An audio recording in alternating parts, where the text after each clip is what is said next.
kulanti wacan saaxiibayaal halkan waa Himilo TV waxaad ku soo dhawaataan wararkii ugu dambeeyay xaaladda guud ee dalka qodobada ugu waaweyn warkeena aad ku daawan doontaan waxaa kamid ah madaxweyne xasan sheekh maxamuud oo ka degay magaalada Qaahire ee dalka Masar una sii gudbi doona dalalka Qatar iyo Kenya wararkii ugu dambeeyay safarka madaxweyne xasan ayaan saaxiibayaal ku falanqeyn doonaa warkan sidoo kale waxaan eegi doonaa maxaad ka taqaanaa saldhigga Imaaraadka ee Boosaaso iyo caloosho shaqeeyaasha jooga oo markan xog badan ay ka soo baxayso xilli fadeexad weyn dul hoganayso hogaamiyaha maamulka Puntland Saciid Cabdullaahi Dani sidoo kale waxaan eegi doonaa wararkii ugu dambeeyay safarka madaxweyne Farmaajo ee magaalada Muqdisho oo si weyn loo sugayo xilli shacabka caasimadda ay ka wardhowrayaan imaanshiyaha Farmaajo ay aad ugu riyaaqeen hogaamintiisii muddadii 5 sano ahayd kadib xaaladda adag ee maanta ay wajahayaan shacabka dayacan ee gudaha magaalada Muqdisho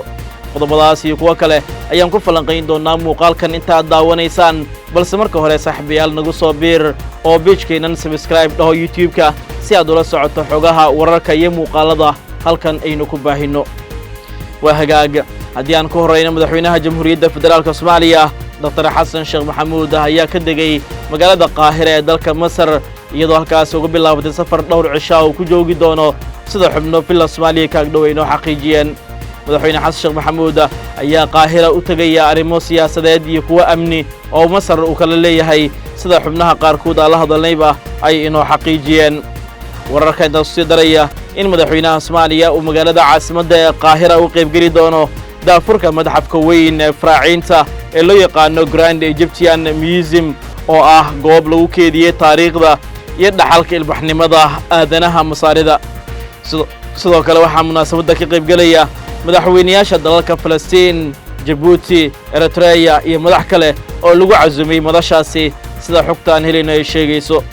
madaxweyne Xasan ayaa inta uu joogo Masar lagu wadaa in uu kulan gaar ah la yeesho Cabdilfataax al-Siisi madaxweynaha dalka Masar iyagoo ka wada hadli doona iskaashiga labada dal ee sii xoogeysanaya maadaama Masar ay qayb ka noqotay howlgalka Midowga Afrika ee AUZM ee Soomaaliya kaasoo weli aysan ciidanka soo gaarin inkastoo la filay dhawaan ay yimaadaan ciidamada Masaarida ayaa qorshuhu yahay in ay dhawaan soo gaaraan dalka waxaana kal hore la sii diyaariyay goobaha ay degi lahaayeen oo kormeer qiimeyn ah lagu sameeyay dhaqdhaqaaqa diblomaasiyadeed ee Soomaaliya iyo Masar ayaa muddooyinkii dambe sii xoogeysanayay kadib markii Muqdisho ay garab isaag buuxa ka heshay Qaahira xilli ay sii wajahayeen ama ay soo wajahayeen Soomaaliya xukuumadda Addis Ababa oo soo damaacisay qayb kamid ah biyaha dalkan Soomaaliya Masaarida ayaa guud ahaan cilaaqaadka kala dhaxeeya dawladda federaalka waxa uu noqday mid sii xoogeysa hase yeeshee labada dhinac ayaa haatan qaaday tallaabooyin sare lagu qaadayo iskaashigooda dhinaca militariga amniga iyo dhaqaalaha sida xogta la helay ay tilmaamayso madaxweyne Xasan ayaa soo gaarnay doona safarkiisa Qaahire dhowr cisho kadib waxaana uu sii duuli doonaa dhanka ay magaalada Dooxa ee dalka Qatar halkaas oo ka helay casuumad rasmi ah amiirka dalka Qatar waxaana Soomaaliya iyo Qatar ka wada hadli doonaan arrimaha iskaashiga labada wadan amniga dhaqaalaha iyo sidoo kale sii xoojinta xiriirka iskaashiga ka dhaxeeya Soomaaliya iyo Qatar waa safar xiriir ah oo madaxweynaha dalka dib ugu soo laaban doonin isagoo diyaarad kale ka qaadan doona Qaahira toosna u ay doona dalka Qatar sida ila wareeyda ka agdhow madaxweyne Xasan Sheekh ay inoo xaqiijiyeen kadib madaxweyne Xasan ayaa u soo talaabi doona dhanka iyo magaalada Nairobi ee caasimadda Kenya oo ugu soo gunaanay doona safarkiisa dhowrka cisho qaadan doona sida xubnaha protocolka madaxweynaha ay inoo xaqiijiyeen waa safarkii ugu dheeraa ee madaxweyne Xasan uu galayo hase yeeshee maaha markiisii ugu horeeyay oo madaxweyne Xasan safar xiriir galayo oo dhowr wadan uu isku marayo kala hore ay dhacdo ilaa 4 wadan uu isku maray haddase waa Masar Qatar iyo Nairobi sida xogta la helay ay muujinayso waxaana ka dhigan tahay in muddo 10 ilaa 12 cisho gudahood uu madaxweynaha jamhuuriyadda ka maqnaan doono dalka Soomaaliya iyadoo ku siman oo sii ahaan doono gudoomiyaha golaha shacabka Aadan Madoobe oo qalinka madaxweynaha sii haysan doona la socda wixii warar ku soo kordha oo muuqaalada dambe aynu idinku soo baahin doono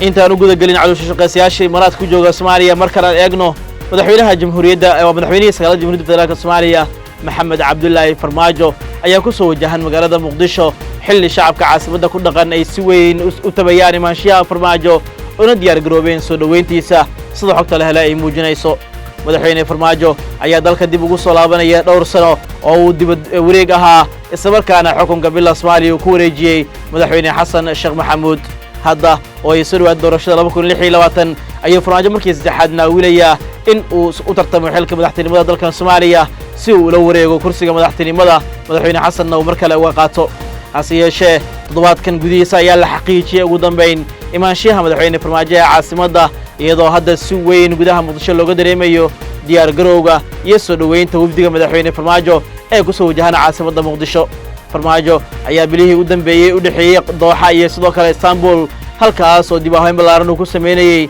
xubnaha qabanqaabada iyo sidoo kale ka shaqaynta liis doorashada oo inta badan laga wada eriyay xubnihii xiriirka hoose kala dhaxeeyay Fahad Yaasiin Xaaji Daahir oo tiimka farmaajana ka mid ahaa kadib kala tagay farmaajiye Fahad madaxweyne farmaajo ayaa qaaday dhowr tallaabo oo gebi ahaan ololihiisa uga nadiifinayo saaxiibada Fahad Yaasiin ee ku haray xisbigiisa taasoo dib mar kale ula soo wareegay xubno muruqaweyn siyaasadeed oo si weyn loogu yaqaanay 10 sano ee ugu dambeeyay arrimaha ololaha doorashooyinka waxaana tani ka dhigan tahay inuu qaaday wadadii ku soo afjari lahaa madaxweyne farmaajo tiimka dabila Soomaaliya jooga shacabka caasimadda ayaa tabay hogaaminta farmaajo oo ku suntan in uusan barakicin shacabka boobin dowladka danta guud sidoo kale lamaantada uu daryeelay intii uu xukunka hayay 2017 ilaa 2022 mar saddexaad ayuu farmaajo doonayaa bila Soomaaliya inuu tartamo shacabkuna waxay leeyihiin adigaan ku tala saaranay hogaanka noo hay hase yeeshee lama hubo inuu heli doono marka loo eego siyaasadda ismaqiiqa ee Soomaaliya oo marba waji cusub yeelanaysa ugu dambeyntiina Imaaraadka iyo Siciidani waxaa dul hoganaya fadeexa waaweyn xilli hogaamiyaha Puntland uu noqday ninka geed fadhiga u ah xasuuqa shacabka Suudaan iyadoo calooshiqaysiyaal laga keenay dalalka caalamkana ay marin u noqotay Boosaaso oo ay uga sii gudbayaan dhanka iyo dalka Suudaan warbixino iyo cadeymo cusub oo ay ku jiraan muuqaalo ayaa ku eedeeyay in dalka isaga Imaaraadka Carabta uu xarun hub ku leeyahay Soomaaliya gaar ahaan magaalada dekedda ah ee Boosaaso ee maamulka Puntland warbixintu waxay sheegtay in Imaaraadku uu xaruntan u adeegsado goob si qarsoodi ah looga sii gudbiyo hubka saanad culus iyo xitaa calooshiqaysiyaal loo dirayo ciidanka taageerada degdega ah ee RSF ee ku jira dagaalka sokeeye ee dalka Suudaan ka socda